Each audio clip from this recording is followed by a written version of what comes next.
मुर्दाबाद मुर्दाबाद जिलाधिकारी आजमगढ़ मुर्दाबाद मुर्दाबाद जिलाधिकारी आजमगढ़ मुर्दाबाद मुर्दाबाद।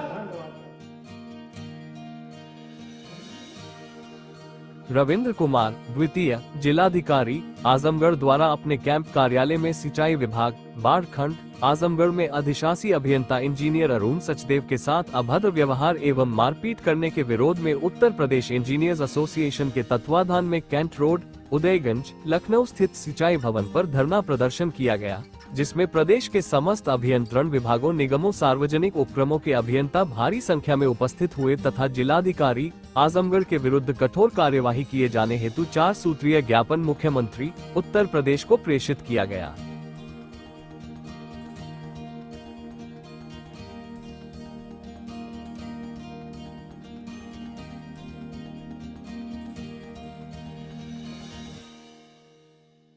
राजधानी लखनऊ के सिंचाई और जल संसाधन विभाग की तरफ से आज उत्तर प्रदेश इंजीनियर एसोसिएशन की तरफ से जो आजमगढ़ के जिलाधिकारी है जिन्होंने अभियंता पर हिंसा का प्रयोग किया उसको लेकर आज ये विशाल धरना प्रदर्शन हो रहा है। क्या कुछ कहेंगे इस पूरे प्रदर्शन को लेकर? देखिए, ये प्रथम दृष्टया तो घटना बहुत ही दुर्भाग्यपूर्ण है कि ऐसी घटना हुई और ये घटना शुक्रवार की शाम को 7 बजे हुई थी और मुझे शनिवार को सुबह 7 बजे अवगत कराया गया कि जिलाधिकारी आजमगढ़ द्वारा उनको अपने आवास पर बुलाकर डंडे से मारा गया है, जो बहुत ही निंदनीय और दुर्भाग्यपूर्ण है। जिलाधिकारी आजमगढ़ के बारे में जब पुराना इतिहास में निकाला गया तो पता चला कि बुलंदशहर में भी उन्होंने जूनियर इंजीनियर बिजली विभाग के थे उनके साथ भी दुर्व्यवहार किया था, उसी तरीके से बरेली फरुखाबाद में भी किया। यहाँ पर भी आजमगढ़ में भी बताया गया कि एक खनन अधिकारी थे, उनका 15 दिन पहले रिटायरमेंट से पहले इन्होंने खड़े रखा और उनके साथ भी दुर्व्यवहार किया। उसी तरीके से एक हमारे एक्सीएन जल निगम है, वो भी फोन बंद करके बैठे हुए हैं। तो कहीं ना कहीं प्रशासन के जो ऐसे अधिकारी हैं जो जिले में जिम्मेदारी है कि वह समन्वय स्थापित करते हुए, मैं फिर कह रहा हूँ, जिलाधिकारी को विकास कार्यों में विभाग में समन्वय स्थापित करना है, ना कि मॉनिटर नहीं करना, समन्वय स्थापित करना है विभाग में कि आपस में विभाग काम करें तो सरकार की मंशा के अनुरूप आगे बढ़े। अब यहाँ पर जब हमारे अभियंतागण मेहनत और निष्ठापूर्ण लगन के साथ विगत अनेक वर्षों से सरकार की मंशा के अनुरूप कार्य कर रहे हैं, तो डंडा उठा के मारने का अधिकार तो ऐसे अधिकारियों को नहीं है पूरी तरीके से। मैं सरकार से इसकी मांग करता हूं कि तुरंत ऐसे अधिकारियों को निलंबित करते हुए उनके खिलाफ प्रशासनिक कार्रवाई की जाए और उनकी सेवा पुस्तिका में इसको दर्ज कराया जाए कि ये अधिकारी इस तरीके से, क्योंकि आप समझ लीजिए कि ऐसे सेंसिटिव पद पे बैठे हुए अधिकारी अगर ऐसा काम करेंगे तो वो जनता पे क्या मैसेज जाएगा और निसंदेह जो ट्रांजैक्शन ऑफ बिजनेस है सरकार का, जो सरकार का तौर तरीका है काम करने का, वो प्रभावित होगा।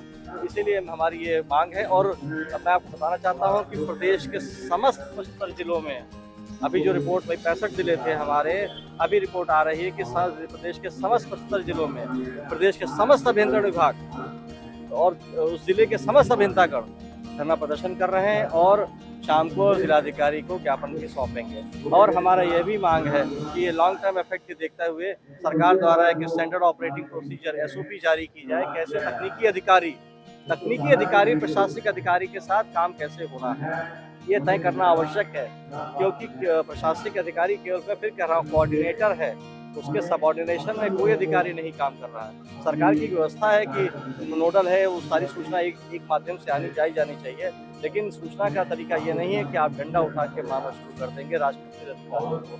तो यह फिर मैं कहता हूँ बहुत दुर्भाग्यपूर्ण है। सरकार इस घटना की पे कठोर कार्रवाई करे, मेरा सरकार से यह अनुरोध है। और यह भी संज्ञान में आया है कि संबंधित जिलाधिकारी ने एक जिम्मेदार मंच पे सरकार की समक्ष ये स्वीकार कर लिया है कि उन्होंने डंडे से मारा।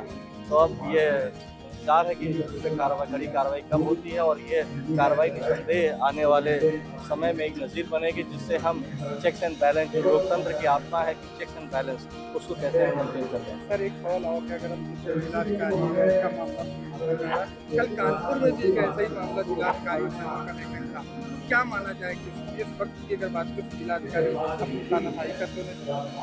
एक इंग्लिश फ्रेज है कि power corrupts and absolute power corrupts absolutely. तो उसी तरीके से जो CMO के खिलाफ जो वहाँ पर कार्रवाई हुई है ये भी दुर्भाग्यपूर्ण है। और जो मैं मीडिया के रिपोर्ट के अनुसार देख रहा हूँ कि वहाँ पर फाइनेंशियल इरेगुलरिटी मुझे संज्ञान में आई है, जिलाधिकारी ने कुछ किया है, तो उसकी भी सरकार से अनुरोध करता हूँ कि जांच होनी चाहिए, क्योंकि मैं उत्तर प्रदेश अधिकारी महापरिषद का प्रथम महाप्रधान महासचिव भी जिसमें पशु विभाग में सम्मिलित है, उस मन से इस बात को मांग करता हूँ कि ऐसे जिलाधिकारियों के खिलाफ कार्रवाई हो। फिर सरकार को मैं एक अनुरोध करना चाहता हूँ कि जिले में केवल एक अधिकारी के भरोसे आप पूरा जिला नहीं चला सकते। आप एक टीम बनाइए जिसमें हर विभाग के एक जनपद स्तरीय अधिकारी शामिल हो और वो टीम सरकार विकास कार्यों को आगे बढ़ाए।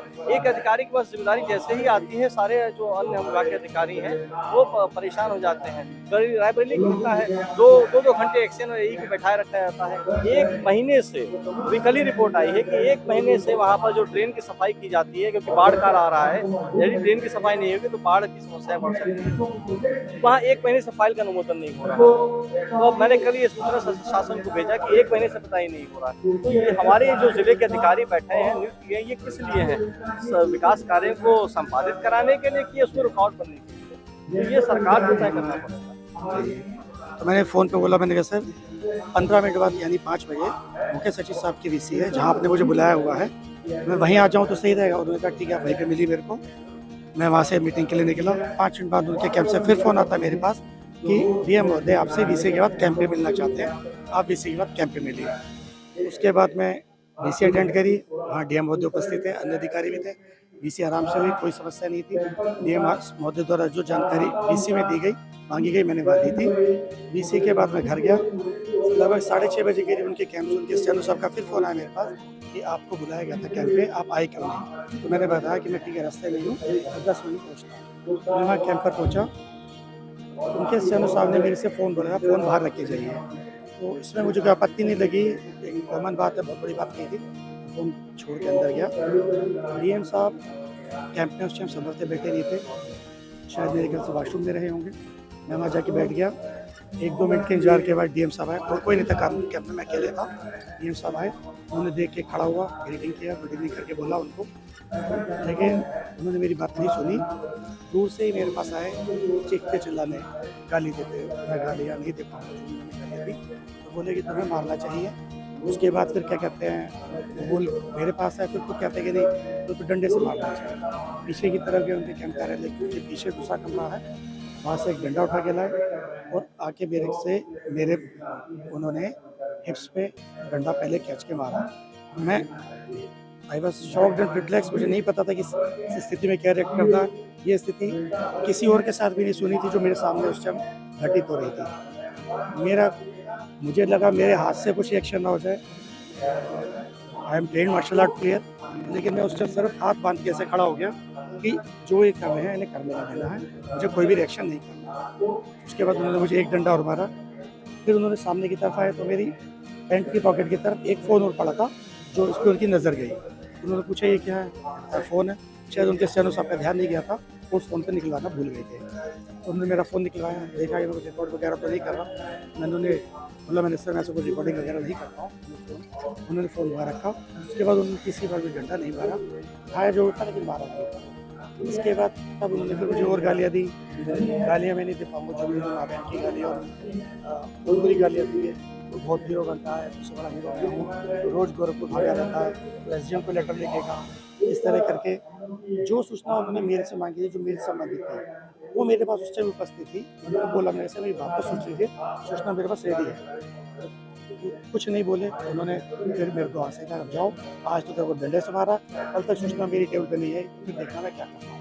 ये सुन के मैं घटना के बाद वहाँ से निकल गया बाहर।